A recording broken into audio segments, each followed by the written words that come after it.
느니라. 아멘.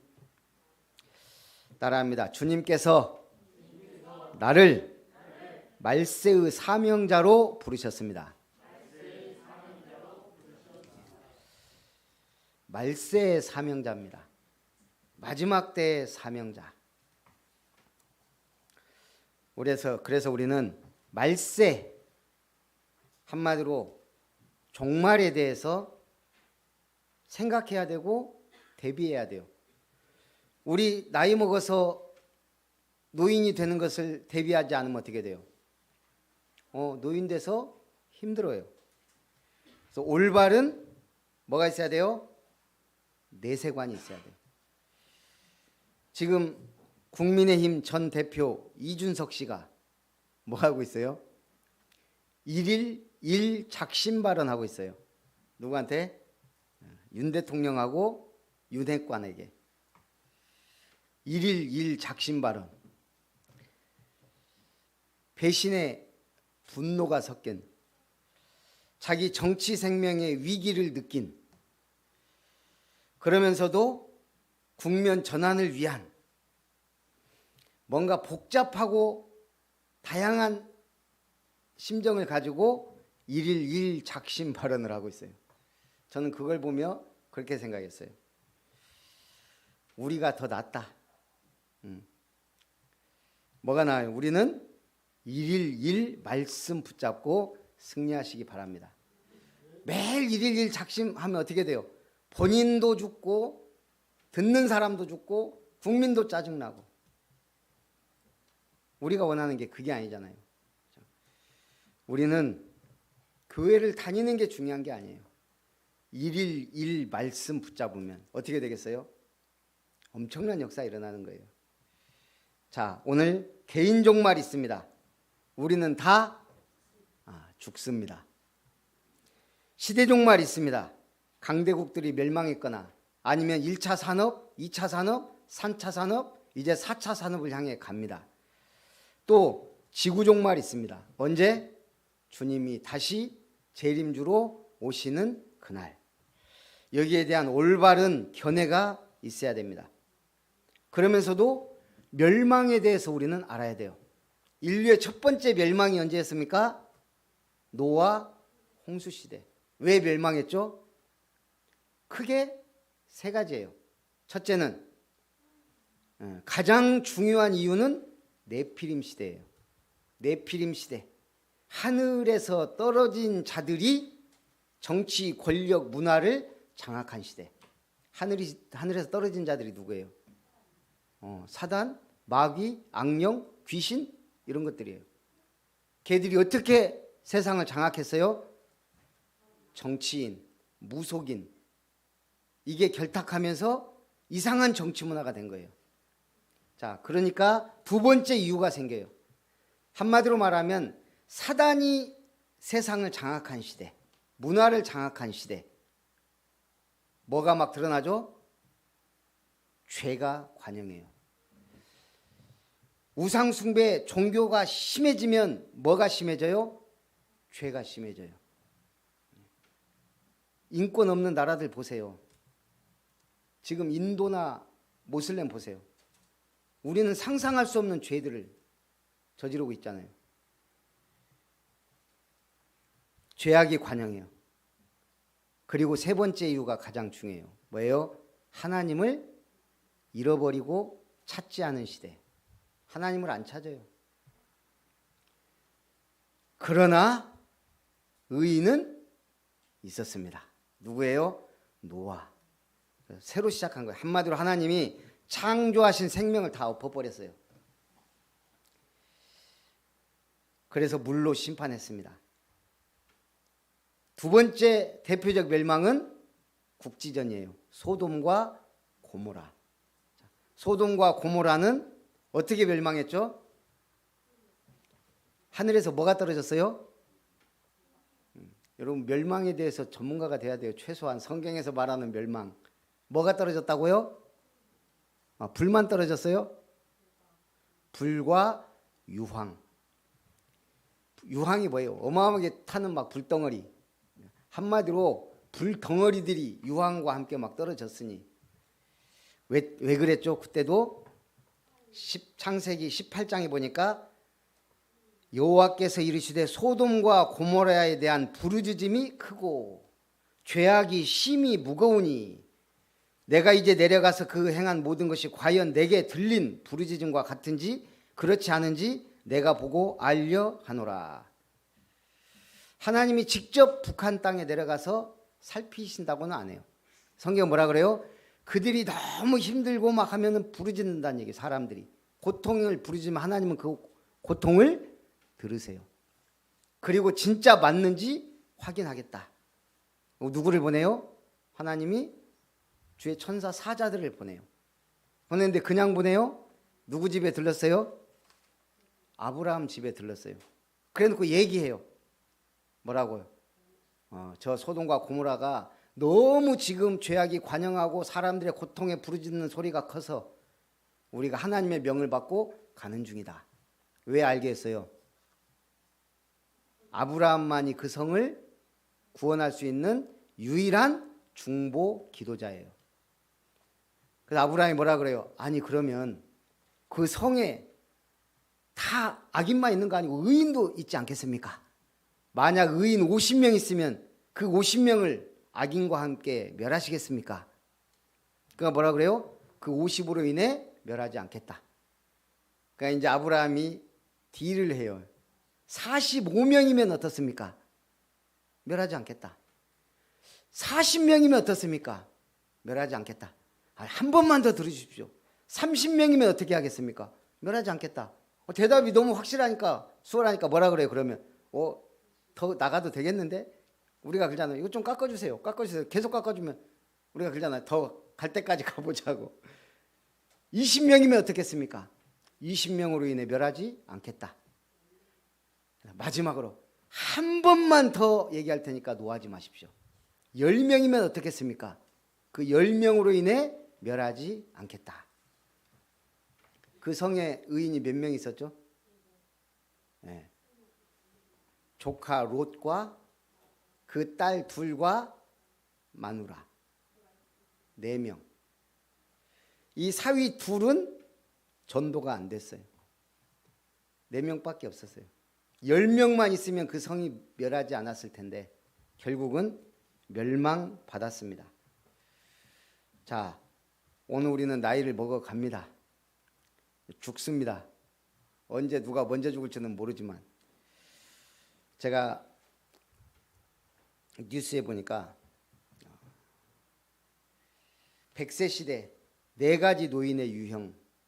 우리나라가 노인 빈곤율, 노인 자살률 OECD 1위입니다. 평균 3배가 넘는. 그래서 이 노인 4가지 유형이 늙은이, 어르신, 액티브 시니어, 선배 시민 이렇게 나눠진대요. 늙은이는 뭐예요? 한마디로 그냥 살다 보니까 늙어버렸어요. 가난과 질병에 노출되어 있는 생계 문제에 직면해 있는 사람은 늙은이에요. 여러분 늙은이로 사시면 늙으면 얼마나 비참하겠어요. 어르신은 그나마 좀 들어줄만 하죠. 어르신은 뭔가 어르신 대접을 받으려면 우리가 어떻게 살죠? 뭔가 좀 교양 있고 좀 약간 그런 게 있어야죠. 그래서 체면, 감정과 욕구를 자제해야 어르신 소리 들으며 그나마 살아요. 액티브 시니어, 한마디로 활동적인 노인이죠. 성공한 노인, 경력과 재력이 뒷받침된 사람. 그다음에 선배 시민, 이분들은 시민권의 중요성을 알고 그 권리를 인정하고 그 사회 속에서 나누고 실천하는 사람이 선배 시민이래요. 삶의 지향점이 달라요. 오늘 여러분은 어떻게 살아야 돼요? 죽을 때까지 그리스도의 제자로. 뭘로? 남은 자로. 무엇으로요? 순례자로. 뭘로요? 정복자로. 이게 지금 우리 올 한 해의 구호가 아니에요. 정말 나이 들수록 이렇게 살아야 돼요. 복음을 위해 남은 자, 남겨진 자, 남길 자를 남기는 자. 얼마나 멋있어요. 자녀들만 보고 사는 게 아닌 제자로 삼는 남은 자. 나그네 길 같은데 뭔가 확실한 목적과 비전을 가지고 가는 순례자. 여러분 나이 들어서 갈 데가 없어요. 제일 좋은 데가 교회예요. 와서 말씀 듣고 은혜 받고 얼마나 좋아요. 액티브 시니어, 순례자, 그리고 정복자.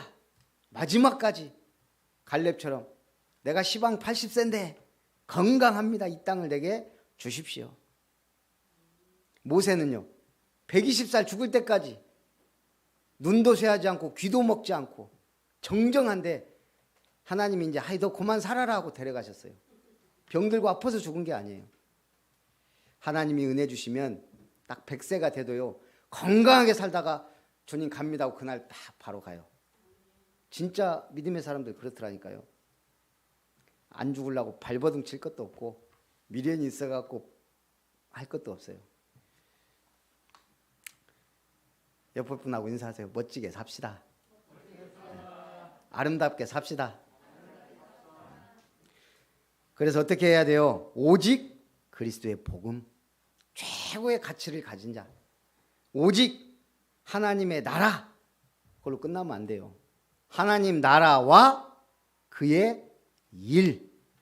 우린 하나님 나라, 천국만 바라보고 가는 게 아니에요. 이 땅에 하나님 나라의 일을 하는 일꾼이에요. 그러니까 우리가 237 비전 캠프 싱가포르 갔다 왔지만 우리는 여행 간 게 아니잖아요. 237 비전 캠프를 간 거예요. 처음 들어보는 비행기예요. 에어 프라이머. 저는 이 저가 항공 처음 가는 비행기 타는 우리 지집사님이 힘들지 않을까, 우리 보겸이가 힘들지 않을까 딱 탔는데요. 새 비행기예요. 새로 생긴 항공사라. 내부는 그것도 뭐라고 해야 돼요? 프리미엄석에 앉았어요. 이야, VIP석. 나하고 서나만 먼저 해갖고 우리는 비즈니스석으로 갔는데 모든 서비스가 다르더만요. 하나님이 캠프 간다고 비행기 값도 완전히 새로 생겨갖고 이벤트 아니라고 반에 반값에, 그것도요 최고 좋은 자리. 저 아직까지 그거 타본 적이 없어요. 저는 항상 비즈니스석이었지. 야, 캠프가 이런 거구나. 이게 캠프라니까요. 뭔가 달라도 달라요. 알란가 모르겠어요. 그래서 오늘 하나님의 나라가 아닌 그 하나님의 나라와 그 일, 성령 역사, 우리는 거기에 대한 증인의 삶을 사는 거예요. 인류의 3대 재난, 기근, 전쟁, 질병입니다. 하나도 어마어마한 무서운 거예요. 기근, 전쟁, 질병. 이거 해결할 수 있는 게 복음이에요. 이걸 해결할 수 있는 복음의 시스템을 갖춘 게 교회예요. 교회는 거대한 병원이자 치유 사역원이 돼야 되고, 교회는 거대한 학교이자 렘넌트들의 교육, 인턴십 현장이 돼야 돼요. 교회는 많은 사람들이 오고 가지만 성공한 사람도, 실패한 사람도, 부자도, 빈자도, 나이 많이 먹은 사람도, 갓 태어난 아기도 오는 곳이지만 사역자로 거듭나야 돼요. 사명자로 거듭나는 훈련센터가 돼야 돼요. 그래서 하나님은 누구를 부르셨어요? 고린도전서 1장으로 다시 돌아가면 27절에 세상에 미련한 것들을 택하사 지혜 있는 자들을 부끄럽게 하시고 세상에 약한 것들을 택하사 강한 것들을 부끄럽게 하신다 하셨습니다. 그런 사람들, 헬렌 켈러는 소경이요 귀머거리요 벙어리였습니다. 수많은 사람에게 영향을 미쳤고 전도했습니다. 병약자였던 환희 제인 크로스비는 약 9,000편의 찬송시를 썼습니다. 걸어다니는 병원이라 할 만큼 많은 병을 가지고 있던 존 칼빈은 종교 개혁을 통해 가장 성경적 신학을 정립했습니다. 소경이 된 존 밀턴은 신라곤을 썼습니다. 감옥에 갇힌 존 버녀는 철로 역정을 썼습니다. 사도 바울도 건강한 사람이 아니었어요. 나는 육체에 가시가 있다. 불치병인 하나님한테 이거 고쳐주라고 했더니 네 은혜가 족하다. 고침받지 않고 병약한 자로 살면서도 전 세계 복음화의 주역이 됐어요. 하나님이 우리를 부르셨습니다. 그래서 첫 번째, 광야교회에서 은혜와 멸망. 광야교회는 힘든 곳이에요. 사막 같은 곳이에요. 그런데 교회예요. 이 애굽의 노예에서 해방돼 홍해를 건너기까지가 구원을 설명해요. 그 홍해에서부터 광야는 뭐예요? 신앙 생활, 교회 생활을 말해요. 그러면 한마디로 구원받은 성도가 어떻게 교회와 사회생활을 할 것이냐가 광야교회가 보여주는 모델이에요. 우리 조상들이 다 구름 아래에 있고 바다 가운데로 지나며 모세에게 속하여 다 구름과 바다에서 세례를 받았다. 평생 한국인의 지능을 연구한 미국 교수가 있습니다. 일라이자 버클리대 명예 교수라고요. 아시아 연구계 석학. 구글 본사에만 한국계 직원이 500명이 넘는다 그래요. 이 사람이 한국인, 아시아를 분석하다가 한국인들을 분석하고 그 특징 4가지를 얘기했어요. 왜 이렇게 한국 사람들은 똑똑하냐? 그 구글이나 이런 외국계 해외 유명한 기업들에서 한국 사람을 안 뽑을 수가 없대요. 워낙 똑똑해서. 일도 잘하고 놀기도 잘하고. 그래서 연구했더니 크게 4가지. 그러니까 다른 나라처럼 똑똑한 사람이 간혹 나오는 게 아니고 국민 전반적 수준이 높다는 거예요.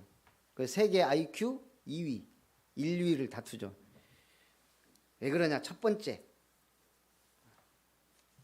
젓가락 조종 기술이 뛰어나다. 젓가락 쓰는 나라는 한국, 중국, 일본, 베트남 정도도 젓가락 써요. 한국 사람. 근데 일본 사람들은 젓가락을 어떻게 쓰냐? 이렇게 먹고 이렇게 먹는 거예요. 중국은 젓가락이 길고 뭉툭해요. 한국은 가늘고 쇠젓가락을 쓰면서 조금 짧아요. 그래서 콩 하나 집는 기술도 상당히 세심하게 집을 수 있는 한국인들이 거의 대부분이죠. 손가락을 세밀하게 쓰니까 두뇌 발달에 도움이 된대요. 두 번째는 한글과 문자 생활. 표음 문자인 한글과 표음 문자인 한자를 섞었어요. 그래서 우리는 소리 나는 대로도 알아듣지만 그 뜻을, 의미를 받아들여요. 더 놀라운 거는 숫자 개념이에요. 우리 1부터 10까지 세볼까요? 시작. 1, 2, 3, 4, 5, 6, 7, 8, 9, 10. 쉽죠? 특징이 뭐예요? 한 글자예요. 그 다음에 넘어가면 100, 1000, 만, 억, 조, 천부 한 글자예요. 이제 그 넘어가면 이제 그 다음부터는 뭐 항하사, 무량대수 막 나가는데 우리는 쓰는 글자가 전부 한 글자예요. 영어는요. 1, 2, 3, 4, 5, 6, 7, 8, 9, 10. 두 글자, 세 글자. 100으로 가면 헌드레드, 네 글자. 1000으로 가면 사우선드, 네 글자. 만으로 가면 밀리온, 복잡해요. 한국 사람들이 굉장히 문자체계, 그리고 지금 이 한글 자판 두드리고 하는 것들이 아주 편리하게 돼 있다는 거예요. 세 번째는 사계절이 뚜렷한 온대지방에 산다. 그래서 경쟁을 하고 변화를 하고 적응하는 데 아주 뛰어나요. 겨울도 있고 여름도 있고 봄과 가을 다 있으니까 추운 데서도 잘 적응하고 더운 나라에서도 잘 적응하고 그러면서 변화에 빠르게 적응하고 그 다음에 마지막으로 근친혼을 금기시한다. 사촌 간의 결혼을 법으로 금지한 나라가 몇 개 안 된대요. 한국, 중국, 미국의 일부, 베트남 정도. 전 세계의 10%는 사촌 간 결혼이라네요. 그 이내 10%면 어마어마하잖아요. 우리가 알듯이 근친혼은 어떻죠? 유전적으로 많은 문제를 이야기해요. 일본 사람들이 왜 저렇게 뻐드렁니가 많아요? 근친혼이 많아서 그래요. 그래서 거의 이빨이 부실하고 안 좋아요. 우리는 철저하게 먼 친척도 사실은 결혼을 금지시키죠. 그래서 인종적으로 우수한 유전자들이 나올 확률이 많다는 거예요. 어쨌든 우리가 우리 특징을 알아야 잘하는 것도 잘할 수 있으니까. 가장 큰 특징은 좋다는 것은 빨리빨리 받아들여요. 저는 이걸 최고 그분 얘기하는데 그래서 복음을 빨리 받아들였어요. 나라 문은 늦게 열었지만 복음은 이건 확실하다 그래서 확실한 거 좋은 거는 빨리 받아들여요. 그리고 가만히 안 있어요. 막 전하러 다녀요. 그 많은 선교사님들이 나가 있어요. 우리 이번에 가서 다 놀랬잖아요. 우리 강 선교사님이 콘도에 사는데 그 콘도 방 3개, 4개 그렇게 크지도 않아요. 월세가 450. 싱가포르 물가가 그래요. 거기서 아이들 유치원 하나 보는데 100만 원. 애들이 3명이에요. 유치원 제일 어린아이 4살짜리가 유치원비만 100. 돈 1000만 원이 그냥 우습게 나가는 동네예요. 그런데도 가서 살아남아 한국 사람들이. 대단한 사람들이에요. 여러분들은 대단한 사람들입니다. 뭐 때문에? 복음 때문에. 약하고 연약한 사람들이었는데 복음 만나니까 강하고 대단해지더라는 거예요. 우리 조상들이 다 구름 아래에 있고 바다 가운데로 지나며 모세에게 속하여 다 구름과 바다에서 세례를 받았습니다. 광야에서 제일 중요한 게 3가지가 뭘까요? 광야에서 제일 중요한 거 의식주예요. 식수와 식량. 입을 거, 그 다음에 주거. 이 3가지가 완전 엉망인 데가 광야예요. 가장 힘든 데가 광야예요. 물이 어디 나와요? 물이 없어요. 싱가포르도 뭐가 없냐? 물이 없어요. 바닷물은 넘치는데 그래서 말레이시아에서 끌어다가 다 쓰더라고요.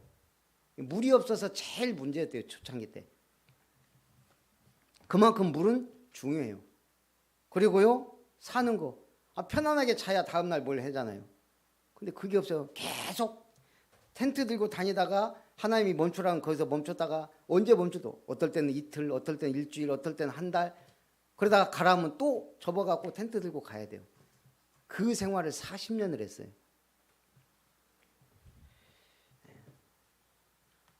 그런데도 오늘 성경은 뭐라 그래요? 다 같은 신령한 음식을 먹으며. 그 식량 문제를 하나님 어떻게 해결했죠? 하늘에서 만나가 내렸어요. 이슬처럼 새벽에. 다 같은 신령한 음료를 마셨으니. 물 없다고 막 원망하니까 반석을 쳐서 거기서 물이 나오게 해서 마셨어요. 없는 데서 생긴 하나님 주신 물, 신령한 음료를 마셨으니 이는 그들을 따르는 신령한 반석으로부터 마셨으며 그 반석은 곧 누구라고요? 그리스도시니라. 광야 같은 삶이에도 그리스도가 함께 계셨다 이거예요. 우리가 교회를 다녀도 똑같은 교회를 다니는 게 아니더라고요. 그 강성환 선교사님 집에 미얀마 헬퍼 한 명 와요. 거기서는 헬퍼들이 이렇게 자질구레한 일을 돕는 걸 헬퍼라 그러더라고요. 그러니까 1인당 GDP가 6만이 넘는데 이 사람들은 아주 최하층으로 살아요. 근데 이 자매님이 21살인가 그런데 목사님 딸이에요. 미얀마에서 왔어요. 놀라운 거는 거기 와서 청소기를 처음 봤대요. 가전제품이 아예 없는 데서 살다가 미얀마 여기 와서 처음으로 청소기, 세탁기 이런 걸 본 거예요. 좀 얘기를 하고 싶은데 전혀 영어를 못해요. 아직 온 지 얼마 안 돼요. 한국말도 잘 못하고 영어도 못하고. 그리고 좀 우리를 보면 약간 피하더라고. 그 첫날은 우리 보자마자 활짝 들어가고 3일째 되니까 앞에서 있길래 굿모닝 하니까 그때서 굿모닝 하더라고. 그래서 어쨌든 그 미얀마는 아직도 그런 마을과 동네들이 많다는 얘기예요. 참 이 정치인들이 21세기인데 지금 그러고 살아요. 복음이 없으면 정치가 무능하고 국민들이 고생해요. 이 복음이 얼마나 중요한지 몰라요. 그래서 복음이 없는데 발전하고 성공했다. 싱가포르 특징 평균 6만 달러예요. 6만 달러. 우리 2배가 넘어요. 잘 사는 게. 근데 그 사람들이 잘 살까요? 웃음이 없어요. 법이 너무 세고 경직돼 있어요. 사회가. 치열한 경쟁 사회에 경직돼 있다 보니까 우리 농담도 잘 안 해. 택시를 타도 이 사람 어디서 오셨어요? 뭐 이런 게 전혀 없어. 사람들이 물어보면 답하고 그냥 저는 거기서 1년도 못 살겠더라고요. 우린 자유로운 영혼은 못 살아요. 이 복음을 가졌다는 게 얼마나 감사한지 몰라요. 똑같은 상황인데 왜 물 없냐 집 없냐 막 이것 갖고 원망하는 사람과 오늘 바울처럼 신령한 음식과 신령한 음료를 마신 신령한 사람들로 표현하잖아요. 똑같이 교회 와서 앉아 있어요. 똑같이 신령한 은혜를 받는데 어떤 사람은 은혜 받고 어떤 사람은 응답 받고 어떤 사람은 시험 들고 참 신기해요. 교회 다니면서 왜 시험 드는지 50몇 년 살았잖아요. 저는 어렸을 때 딱 한 번 교회 욕 제가 모르고 그것도 교회 때문에 욕한 게 아니에요. 우리 엄마가 심부름 시켰는데 굉장히 그때 기분이 나쁘더라고. 갖고 갑자기 하나님 욕이 나오더라고. 우리 엄마가 나를 열받게 했는데 뭐 말도 안 되는 심부름을 하나 시킨 것 같아요. 근데 가면서 막 교회 다니는 뭐 하면서 나도 모르게 그때 어렸을 때 그러고 나서 제가 그날 입을 얼마나 쳤는지 몰라요.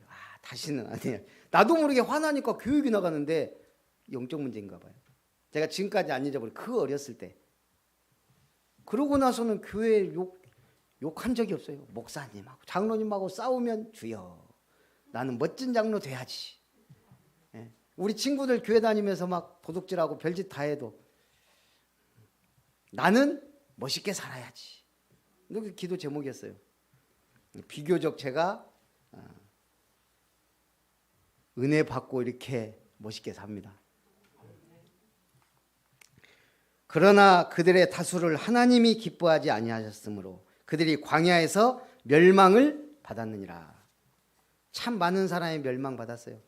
40년 그 뺑뺑이 안 돌아도 되는데 뺑뺑이를 돌았어요.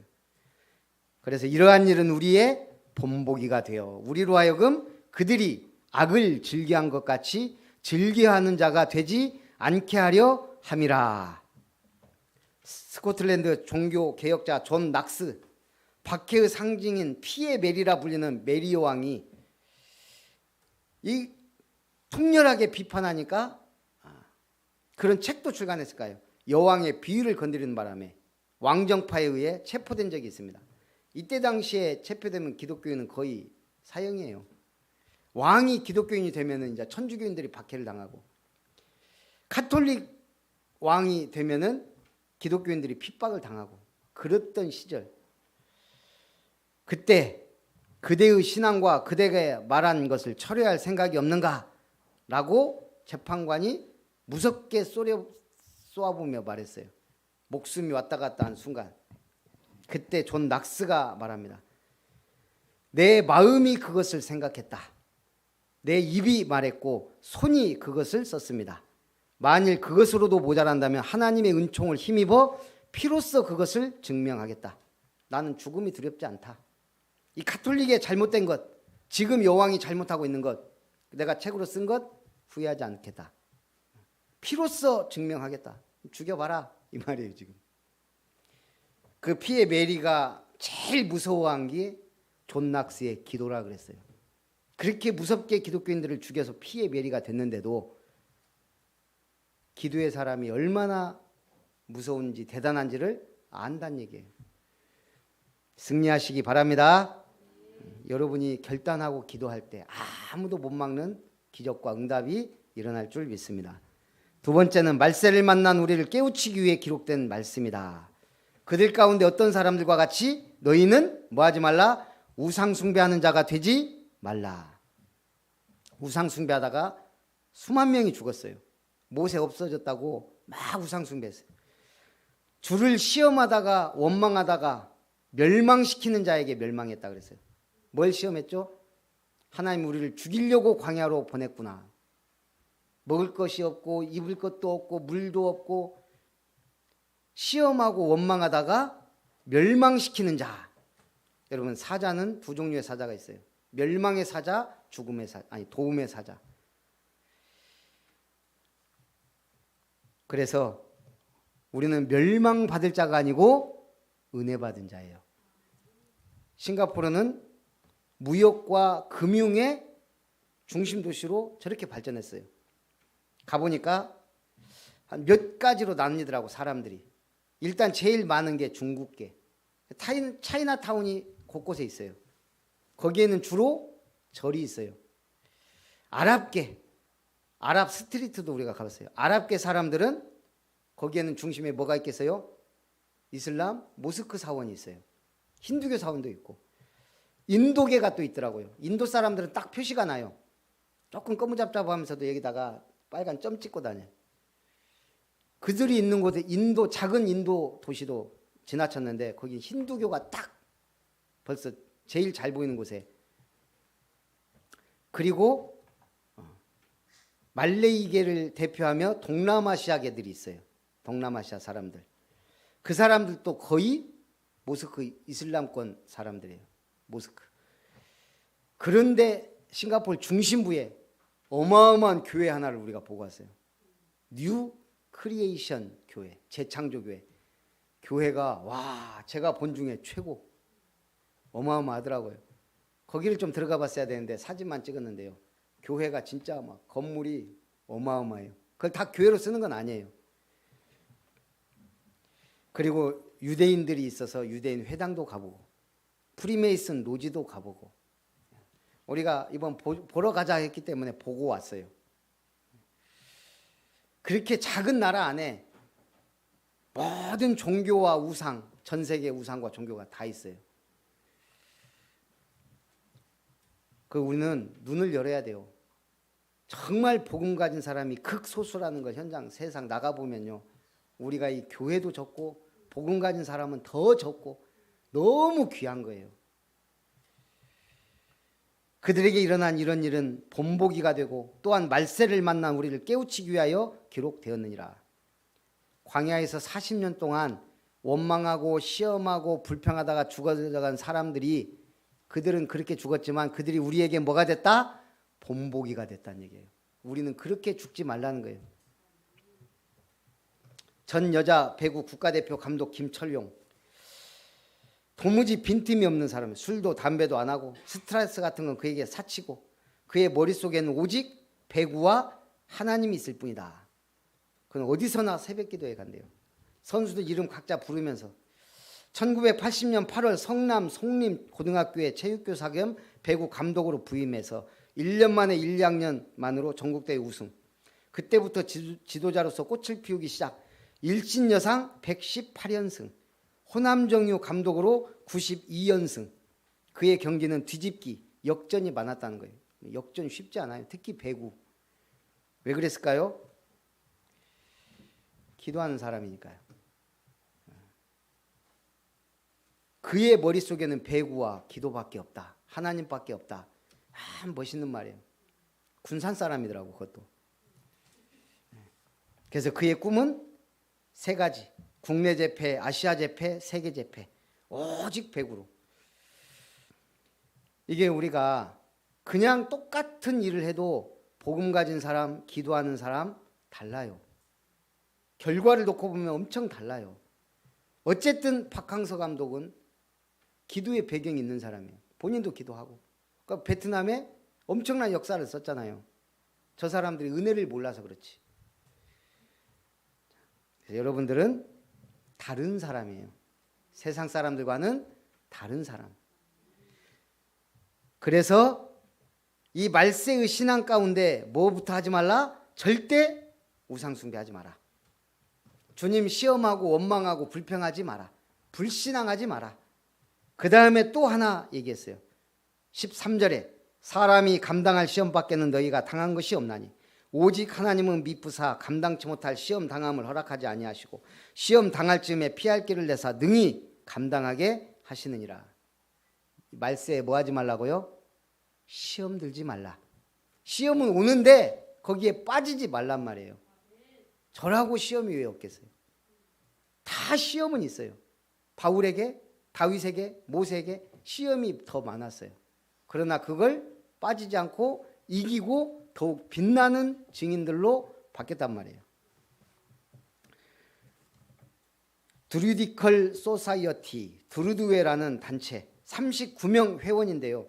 이 사람들 목적은 예수 그리스도를 믿는 참된 신앙을 방해하고 조롱하며 모독한 단체예요. 웃기죠? 예수님 모독하기 위해 모인 단체. 그래서 극단적으로 신앙인들을 조롱해요. 성경을 불태우고 개에게 세례를 베풀고 개와 함께 성찬식을 행하기도 하고 막 그렇습니다. 어느 날 이 행사를 크게 대대적으로 한 거예요. 개에게 세례 베풀고 성찬식하고 기독교를 완전 모독하고. 근데 놀라운 일이 일어났어요. 그날 밤 그 단체 회장이 이상한 염증에 걸려 두 눈이 퉁퉁 불어 튀어나오고 혀가 부풀어 올랐다가 극심한 고통 가운데 밤에 새벽쯤에 죽었어요. 그리고 또 다른 회원이 그 다음 날 죽었어요. 5년 안에 34명 회원 모두가 죽었습니다. 8명은 총에 맞아 죽었고 2명은 굶어 죽었고 7명은 단두대 사형대에서 죽었고 3명은 사고로 죽고 1명은 경련을 일으켜 죽었고 7명은 물에 빠져 익사했고 5명은 자살해 죽었고 1명은 추워서 얼어 죽었다. 하나님을 망령되 일컫던 자들의 최후입니다. 뭐 교회 욕 쉽게 하는 사람들이 있는데요. 정말 조심해야 돼요. 교회 다니면서 불신앙 쉽게 할 수 있는데요. 정말 조심해야 돼요. 믿으면 역사 일어납니다. 그 반대도 믿는 거예요. 결론입니다. 다 하나님의 영광을 위하여 하라. 모든 것이 가하나 모든 것이 유익한 것이 아니다. 이 말이 뭔 말이에요? 우리는 모든 걸 할 수 있지만 유익한 것은 별로 없다. 술 먹어도 돼요? 되는데 그렇게 유익하진 않다. 그 말이에요 지금. 담배 피울 수 있지만 유익한 것이 아니다. 절에 갈 수 있어요 없어요 우리가? 절에 갈 수 있어요. 그러나 유익하지 않다. 우리는 모든 걸 할 수 있지만 유익하지 않다. 그래서 가능한데 유익한 대로 하란 말이에요. 어떻게? 하나님께 유익한가? 복음에 유익한가? 교회에 유익한가? 이 세 가지만 따져서 유익하다면 뭘 해도 상관이 없어요. 그런데 우리가 할 수 없는 거 한 가지가 있어요. 그게 뭐예요? 우상 숭배예요. 석가 이름으로 우리가 기도할 수 있어요? 안 되는 거예요. 예수 믿는데. 그런즉 너희가 먹든지 마시든지 무엇을 하든지 다 하나님의 영광을 위하여 하라. 모든 일에 모든 사람을 기쁘게 하여 많은 사람의 유익을 구하되 그들로 구원을 받게 하라. 이번에 싱가포르 가서도 딱 그 사모님도 그거 딱 붙잡았더라고요. 영적 랜드마크. 싱가포르의 랜드마크가 마리나베이 샌즈 호텔이에요. 쌍용건설이 건설했어요. 기둥 3개, 아니 건물 3개에다가 배를 딱 올려놓은. 더 놀라운 거는 그 기둥이 55도가 기울어져 있어요. 그걸 쌍용이 해낸 거예요. 우리가 가봐서 알지만 그 건물 하나만큼은 특별하게 보이잖아요. 딱. 우리가 기사로 봤을 때 하고 말로만 듣던 거 하고 직접 가서 눈으로 본 거 다르죠. 우리가 그 위에 올라가 봤잖아요. 스카이파크. 올라가서 보니까 또 달라요. 와. 나 혼자 가서 봤으면 와. 5명, 6명이 올라가서 보니까 감동도 6배. 아무것도 없던 대한민국이요.